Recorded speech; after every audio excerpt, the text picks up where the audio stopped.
ferment the most, and the slowest growing cells of the cancer ferment the least, but they all have some fermentation.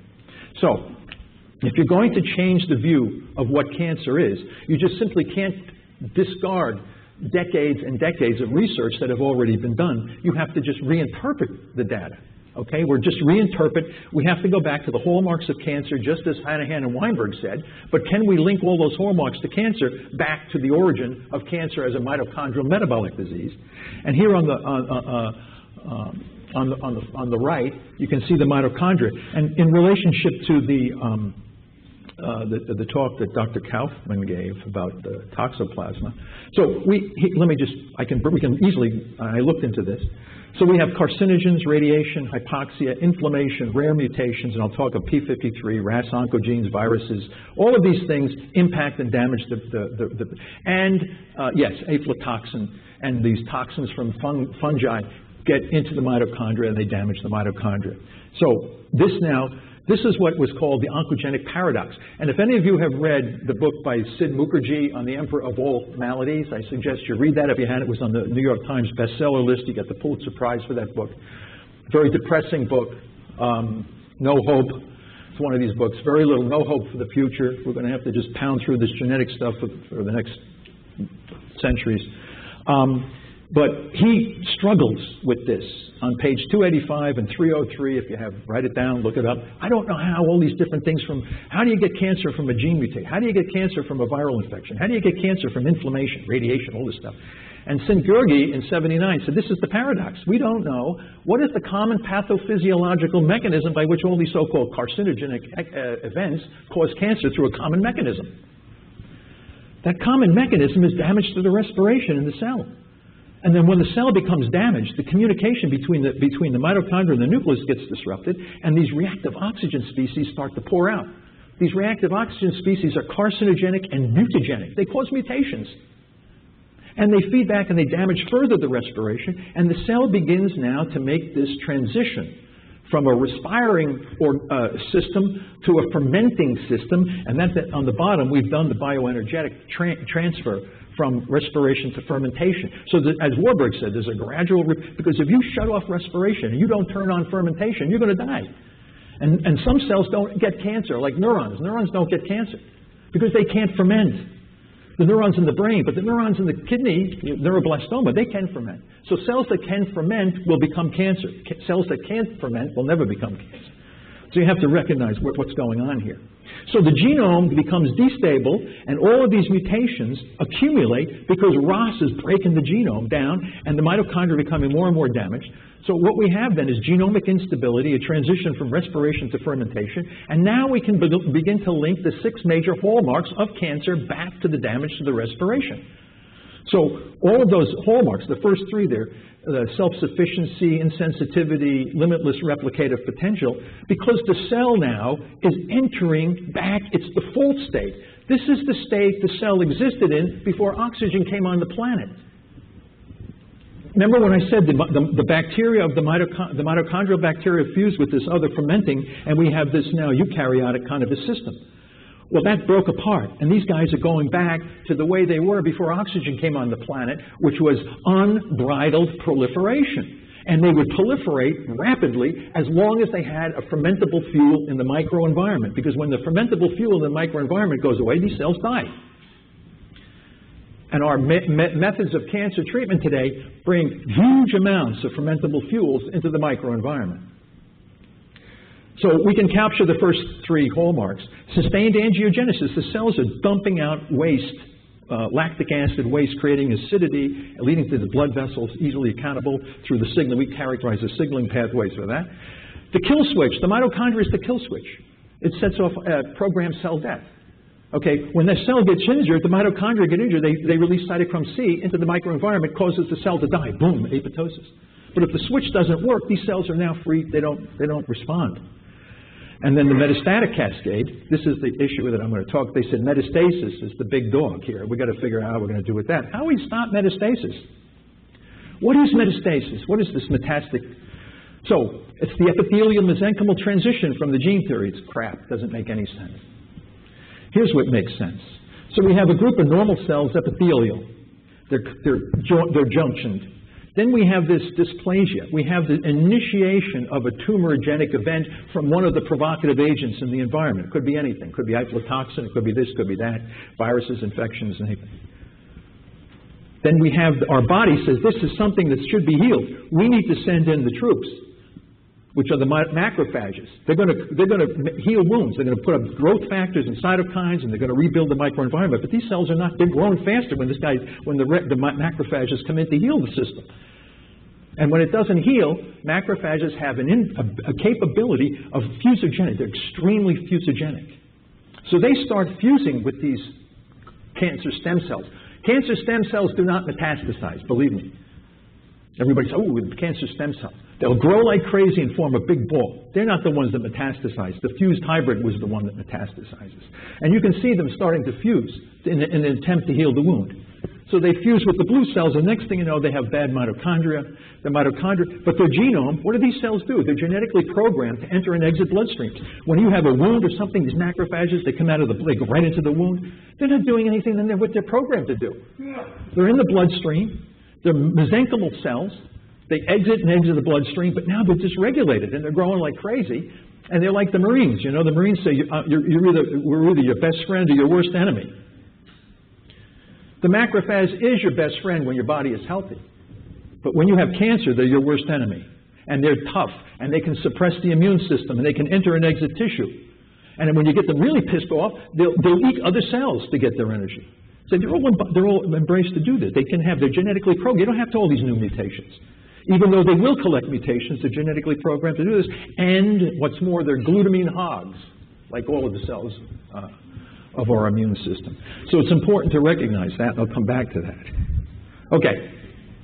If most cancers express the Warburg effect as a result of impaired respiration, then what therapies are going to use to prevent this? One strategy is, why don't we try to take away their fermentable fuels? Oh, that sounds like a reasonable plan. All right, so what's one plan? Calorie restriction, right? And this is another thing I think Dr. Kaufman said when he gives his talk, it's always before lunch. Everybody gets like squeamish because they're going to be eating some aflatoxin or something like that. You know, I usually give these things after lunch, right? It's always wonderful to talk about calorie restriction on a full stomach. You know, oh, we're going to talk about, let's stop eating for a week. Let's see how that goes over. You know, so anyway, involves diet restriction, differs from starvation, maintains minerals and nutrients, enhances mitochondrial biogenesis. This is great, oxidative phosphorylation. But I'm going to give you information on mice on calorie restriction and dogs. And that's not the same as us. Everybody says, oh, all I have to do is restrict my calories by 40%, my tumors can shrink. Wrong. You've got to stop eating for 2 or 3 weeks. Then you'll see what happens to your tumors. Oh, I can't do that. Okay, most people can't. Don't feel bad.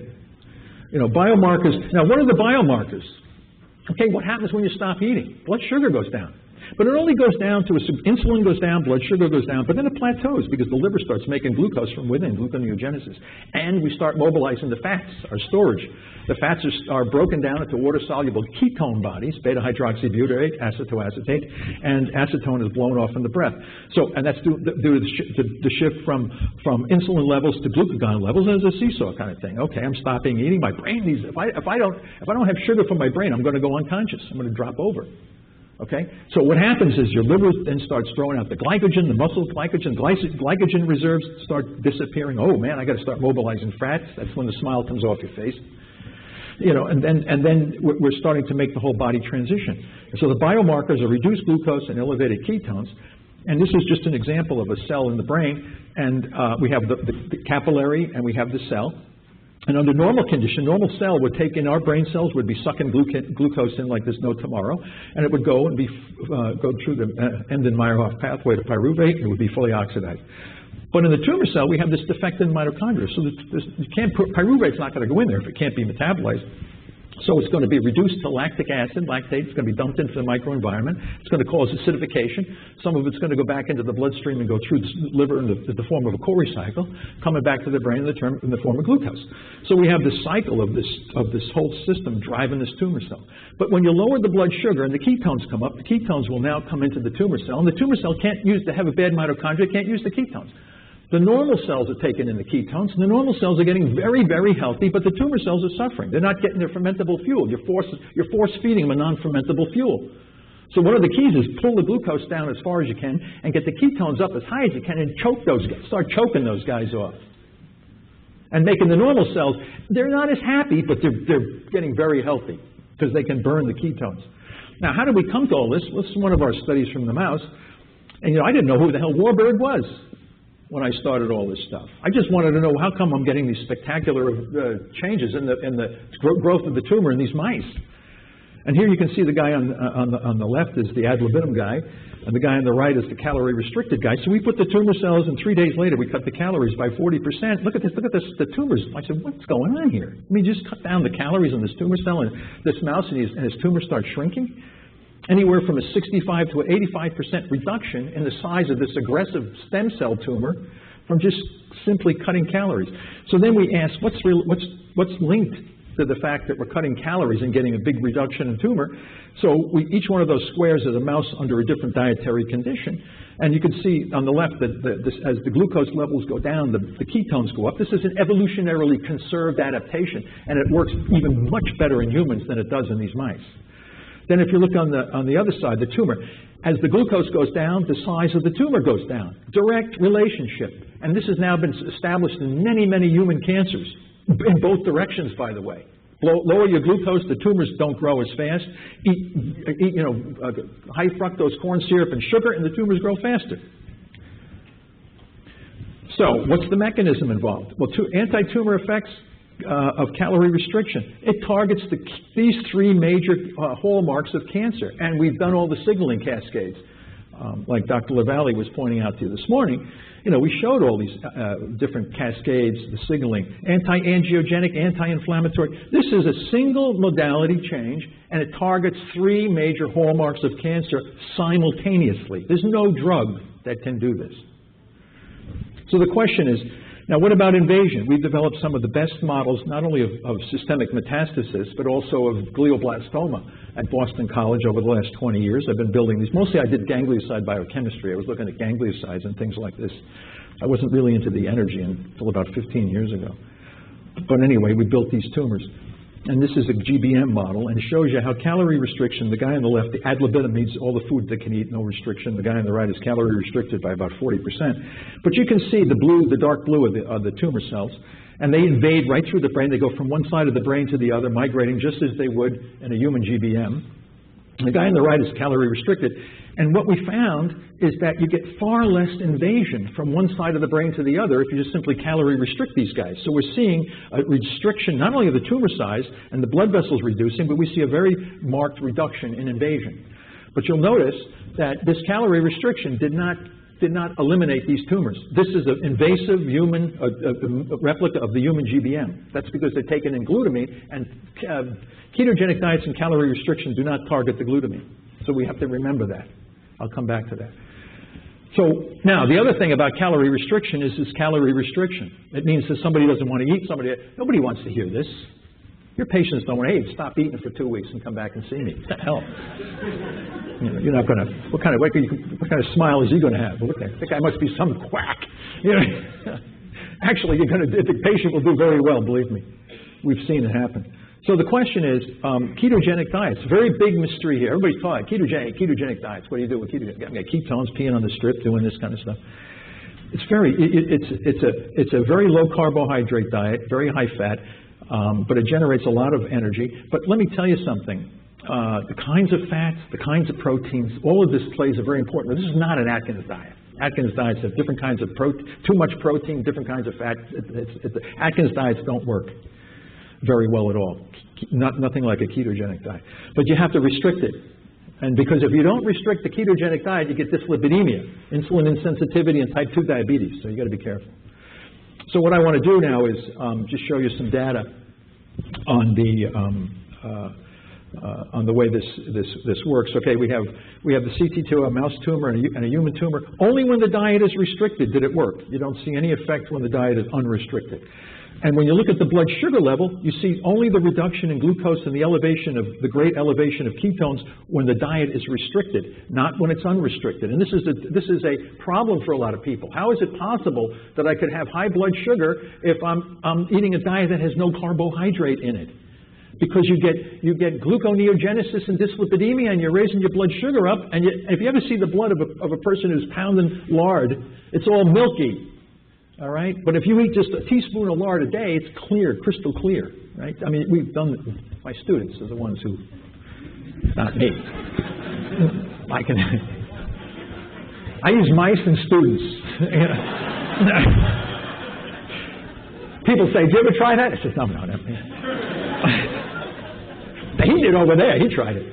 Get up, tell him about it."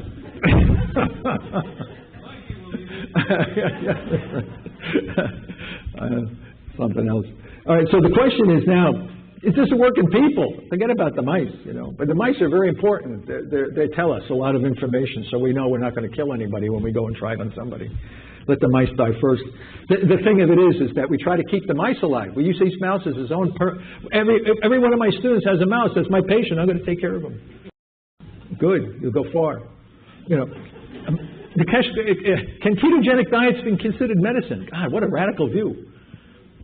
Food is medicine? Are you kidding me? Okay, let's look at the patients that Linda Nebling had. Kids. She rescued 2 little kids from brain cancer that were beat up severely by the system, lowered their blood sugar, elevated their ketones. It was remarkable, remarkable. What's amazing with this is that we use ketogenic diets. I was working in the epilepsy field for years. We use ketogenic diets in children with epilepsy for decades. Jim Abrams started the Charlie Foundation. This was the only study that was ever used, the ketogenic diet in children for cancer. Never repeated. Never used again. More powerful than anything. Never used again. What's going on with that? We published the second paper, and this is another thing I know. I talked to many of you people at the booths and things like that. Case reports, very powerful. Just one patient, get a 1-2 paper, just do what you have to do. Publish it in open access journal. Everybody looks at, what's going on? Got to get this stuff into the literature. We did this with this one patient, a 65-year-old woman. They wanted to go on the ketogenic diet. I didn't ever work with people. I only work with mice. This is my first case of a person. I don't know what the hell is going on here. So anyway, they get to MRI. It's a multicentric GBM. It's like, forget it. This is the Terminator. So they asked me. I said, well, we'll do the same thing to this person that we do to the mice. We just don't eat. Take away the calories. Give her ketogenic diets. She went on the standard of care. She did really well. And we lowered the blood sugar. And then we, saw radiological resolution. I don't know what does that mean. You can't find anything with MRI. A couple more MRIs look good. She gets off the diet, tumor comes back, goes on Avastin. Then don't ever use Avastin. Worst damn drug. It selects for the most aggressive cells, and it selects for those invasive tumor cells, but it makes the MRIs look good. Then I got really upset. I said, what's going on here? How come? What are we doing to these people? So the standard of care is essentially, surgical debulking followed by a series of radiation, high-dose steroids, temozolomide, all this kind of stuff, and it really doesn't work well, and it really creates a perfect storm of adverse effects inside the person's brain. I've gone through all the sequence of. We published this. I told everybody silence. Again, you publish this, you're telling everybody that what they're doing is actually leading to the demise of your patients. You'd think they would come and skin you alive or stab you. Silence. And then not only that, you have this infection inside the tumor cells. Human cytomegalovirus acts as a supercharger to make these tumor cells grow. Where are they getting the glutamine? Glutamine is coming from the damage from the radiation. Where are they getting the glucose? You're giving them high-dose steroids, making the blood sugar. The 2 fuels that are going to drive that tumor cell completely out of control are created by the standard of care. And then when you look at the survival from this, from Stoop's massive studies, look at the people. The red line is all those people who got radiated. Every one of them in the study is dead. All right? And then temozolomide, the biggest breakthrough in 50 years in brain cancer research, we're going to treat them with a toxic alkylating agent, temozolomide. It makes them have a little bit longer progression-free survival. And then a paper comes out of UCSF by Johnson saying temozolomide increases driver mutations. How in the hell is it possible you're giving them a drug that's giving them a little bit longer life and you're increasing driver? Shouldn't you expect something to go below the red line? No, it's going above the red line. So I wrote and said, do you think it might be a side effect of temozolomide? What's the side effect? Nausea, diarrhea, vomiting, fatigue? These are all indirect forms of calorie restriction. Where's the control group for these kinds of things? It wasn't done. You know, it's unbelievable. And we do it every day. You go to Sloan Kettering, we're going to do radiation, chemo, temozolomide, high-dose steroids, high-dose, even stuff come out the other day with the paper, we shouldn't use high-dose steroids. It took the guy 6 years to realize what I was saying.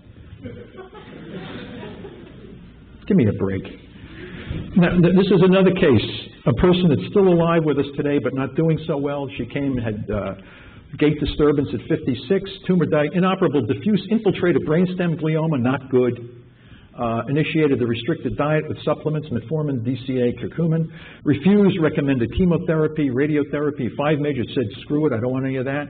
We're going to do metabolic therapy. She's still alive. I just emailed her the other day. She has cachexia. She's not good. But she's in the stratosphere of survival. She's had almost 7 years with a tumor like this in the brainstem. But we learned so much from one single person. We learned an enormous amount of information. Because I didn't, at that time, I was, you know, just get the blood sugar down, get the ketones up. She got the meter every day. She's given 2 or 3 readings. But then I learned how powerful stress management becomes in managing cancer. Because the mice, I can't know if they're stressed out or not. You know, they're sitting in the cage. The people, you know, you guys deal with that stuff. But I tell you, she gets into an argument over a handicapped parking spot. The blood sugar gets up. I'm going to die. The tumor's going to grow. And I said, what happened? Jesus, I got into a fight. And 150 milligram per deciliter. I said, Jesus, maybe you are going to die. I don't know. I never going to kill the mouse. I don't know about you. But, you know, the thing of it is that I said, wow, what's going on? So I said to myself, we got to do something. This is ridiculous because this is not going to work in the real world. So we published this paper based on the single one person giving us all this valuable information. We published the glucose ketone index calculator, which is simply the ratio of glucose to ketones in the bloodstream.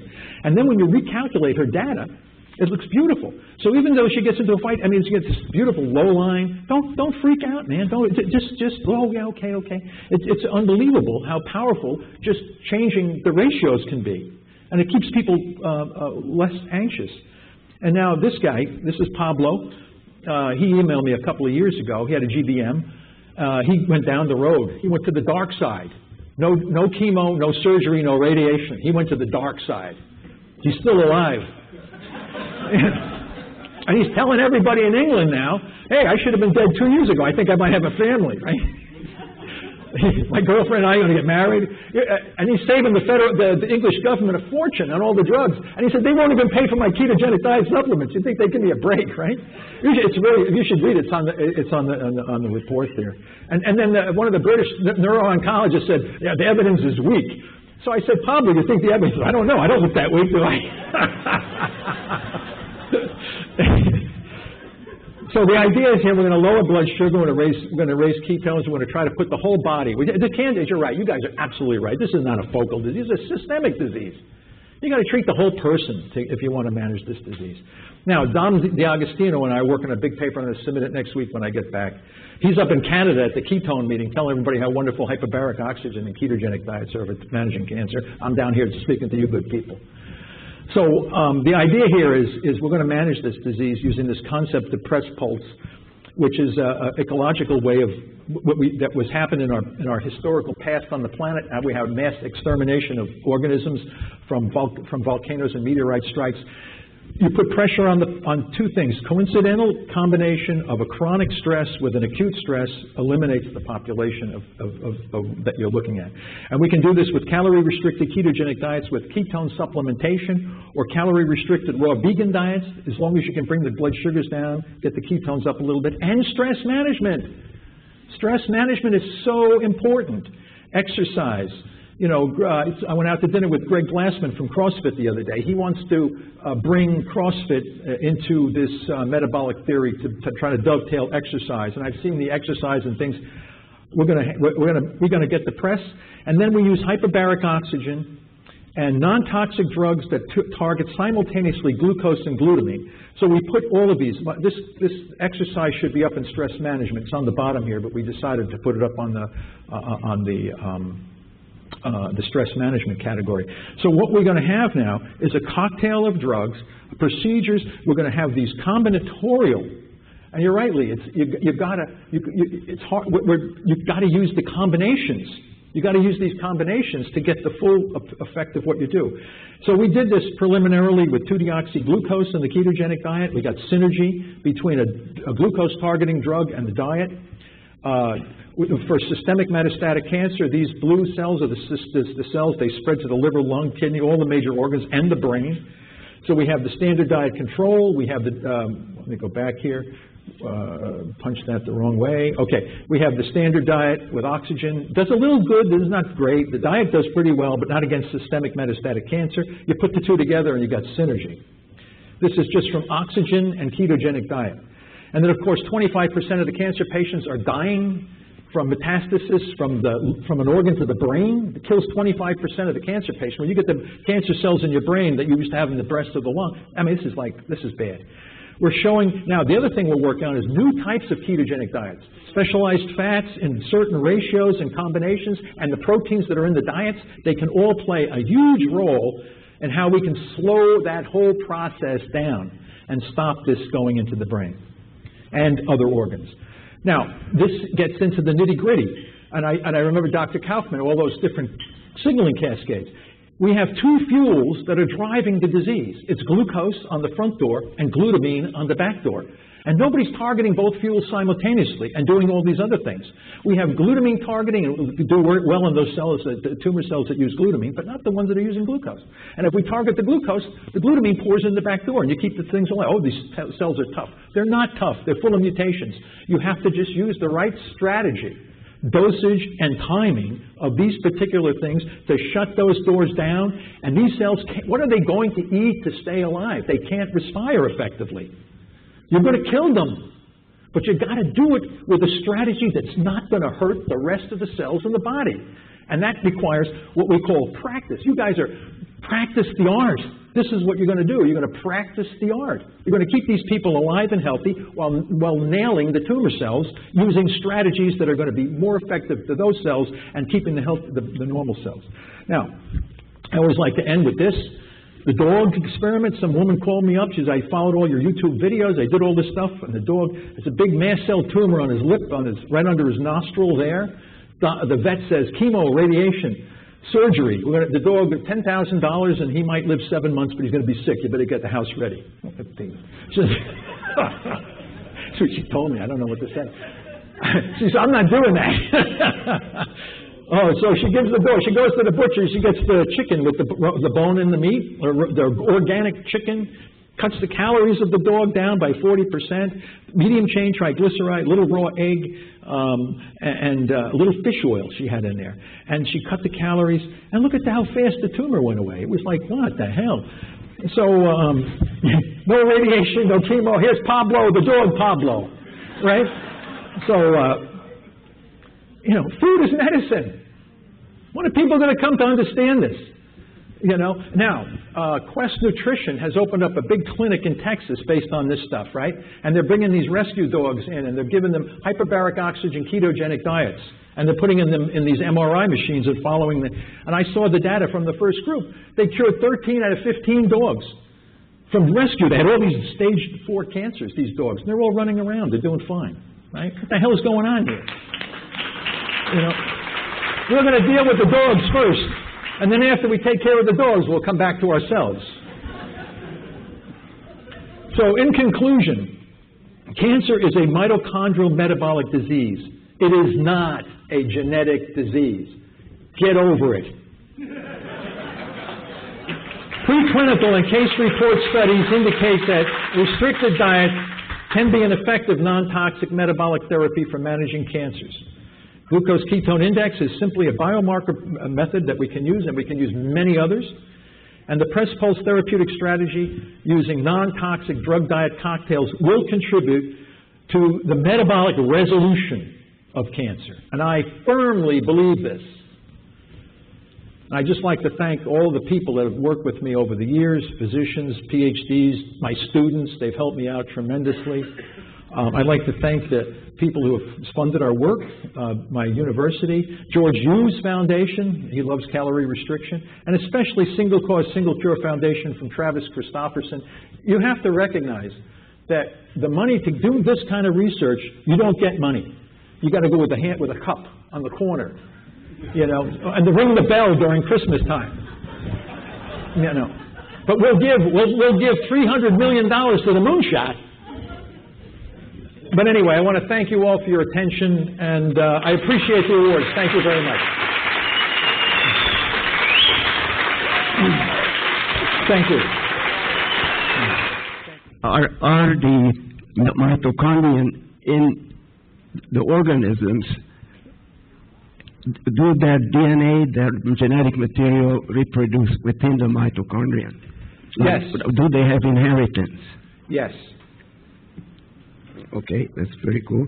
The other one is, do the mitochondria generate an enzyme called the autocrine motility factor, which is also responsible for apoptosis? I don't know. That's a Nobel Prize question, I think. And the other one, number 3, is how long do you think, or you estimate, that took for evolution from a simplest organism to develop the mitochondria? What did it take? I'm just, we're talking I think about... it was, the question was, how long did it take for the symbiotic relationship to occur? It occurred when oxygen came on the planet. I think that was like 2 billion years ago. I'll give or take a few 100,000 years. Good luck. It wasn't recent. Good luck. Another question, if you don't mind, is that a lot of experiments, biomedical and pharmaceutical and others, are performed on animals. They synthesize vitamin C or ascorbic acid. Of course, mice are one. I understand why these animals are used. They reproduce very fast. They're easy to keep, whatever. But do they not oftentimes significantly change the outcome of a research report? Because they make ascorbic acid a very serious antioxidant. Mice naturally they don't need to be supplemented with vitamin C. They synthesize their vitamin C. Exactly. Well, I don't know to the answer to that question. But I do want to say something related to vitamins, as long as you brought this up. Something that we noticed with our ketogenic diets. When we gave the ketogenic diet without vitamin supplementation, the tumors grew slower. But when we added the vitamins to the ketogenic diet, the tumors grew a little faster. So people think that, why you take all these vitamins? The tumor cells are energetically inefficient. They need the vitamins more than the normal cells do. Something to keep in mind, because you get all these poor people. Well, they're ravaged by the system, right? They're being poisoned and irradiated, and they're trying to take vitamins to help them out. And the tumor cells, give me more vitamins. Because their energy, because a lot of these vitamins run the metabolism in the mitochondria. And if you have defective mitochondria, vitamins are going to help. I don't have hard data to support that, but my students came to me and they said, hey, look at these tumors, look like they're growing a little faster with the vitamins. So that must be in vitro, I guess. No, in vivo. This is the mouse. Okay, because what I see is that cancer cells will survive at the expense of their neighbors. They are very lively, fastidious. Yeah. Anyway, thank you very much. Okay, thank you. I have a question on amino acid restriction. Dr. Kornberg, I believe he won a Nobel Prize for this in 1957 or 59, about sabotaging the DNA polymerase in order to stop the growth of cancer cells. Can you comment on that? Well, most of the way we kill cancer cells today, we use very toxic drugs that break apart the DNA in the replicating tumor cell. But at the same time, that drug will also damage any device. That's why people's hair falls out, because you're targeting the DNA. Yes, you can kill cancer cells with those toxic chemicals, and you kill normal cells with those toxic chemicals. But is it better to do that, or simply take away the fermentable fuels and let the other cells be transitioned to a respiratory fuel? So that's my question is, my statement is, why would we want to do that if we could get the same job done with less toxicity? What if you just restrict the amino acids? Amino acids, that's glutamine restriction. So targeting glutamine is the key amino acid that's driving those tumor cells. And people say, well, they can eat any. Yes, they can. The tumor cell can metabolize other amino acids, but it's one of logistics. There's simply not enough of the other amino acids in the microenvironment to feed the beast. So once they run through their glutamine, they'll eat up the other things real quick, and they won't have anything else. And glutamine is the most abundant amino acid in our body. It's everywhere. But glutamine targeting, I don't have time to talk about everything. That's what's going to be a very delicate thing, because our immune system needs that glutamine. So our strategy is hit them hard and then feed them with the glutamine. Hit them hard. We have a plan. and it's a good plan. We just have to make sure we do all the, but the glutamine issue is of prime, because we can hit glucose really easy. You can push glucose down. The glutamine is the one that's going to be a little bit more challenging, but it can be done. It's not easier than trying to find the 100 million mutations. Dr. Schrader. Thank you so much for your wonderful presentation, Fascinating research, and it's super exciting. I'm curious about the stress management skills that you teach to people. And I don't teach any stress management. I cause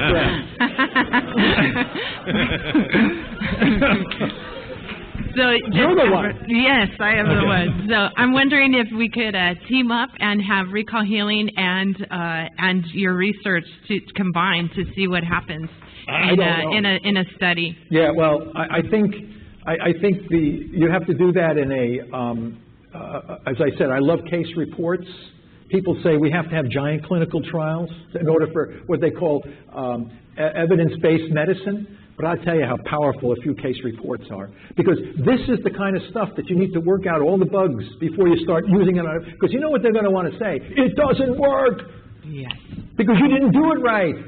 Absolutely. So you got to know how to use this healing process together with the metabolic therapy as part of the package.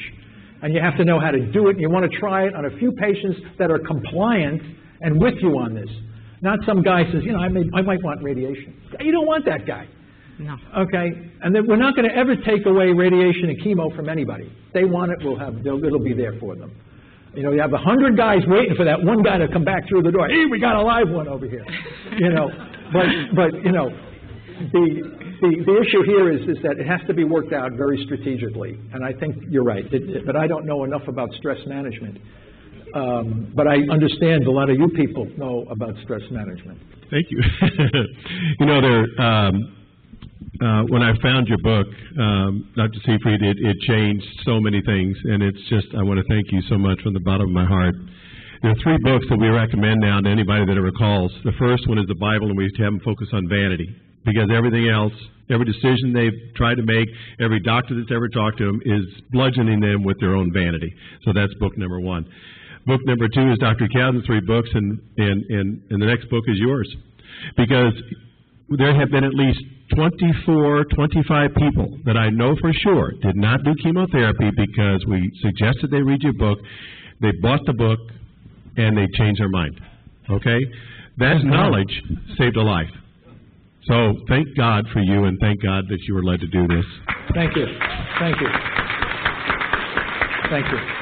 One of the challenges we've been having, and it's probably just some ignorance in there that needs to be fulfilled, is we get people, their glucose between 75 and 80, and for some people it's not too difficult, some it is, but regardless, what's ironic to us is that sometimes we can't get them to 75 and 80, their ketone goes up, and others 75 to 80, and we can't get their ketones to go up. So, well, we're going to come out with, Dominic is making ketone supplementations, which can help get those ketones up. Beautiful. Okay, beautiful, so beautiful. that we think we can, and Bud Veach at NIH is working on a new ketone formula. So we think we can supplement some of these diets with excess ketones. Oh, excellent, excellent. Because everybody's motivated to do it, but when you don't get the ketones up, we're we're trying to take missing the sting out of it. You know, it evolves to a less. Okay. You mentioned the case reports, and you mentioned something yesterday about starting a brush fire. And any of us that lived in the country, a brush fire is a very dangerous thing. We can all be small brush fires all around the world, right?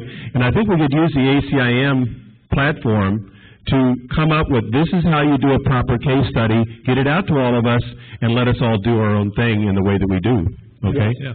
No, I agree. Yeah. You people are actually the tip of the spear. You're going to be the ones that are going to implement this. I'm not a physician. I can't do this. Yeah. But I know people, some MDs are trying it, like Jocelyn Tan at the Veterans, using the veterans at Pittsburgh Veteran Hospital.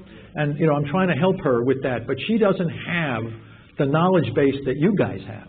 And she needs to work with nutritionists like Mimi Kalamian and others. That there's a team. We can't all be experts on every aspect of this process. Yes, that's the way it's going to work. And eventually it'll be streamlined. And eventually you can match it for each kind of patient that you have. Yes. Yeah. I wish we could go on with questions, but we're over time. Okay. So we have to cut the questions off now. But Dr. Siegfried. I'm here until tomorrow. Did an amazing job, and the people want to talk to you, can go right outside. Okay, thanks. Thank you all. Thank you very much.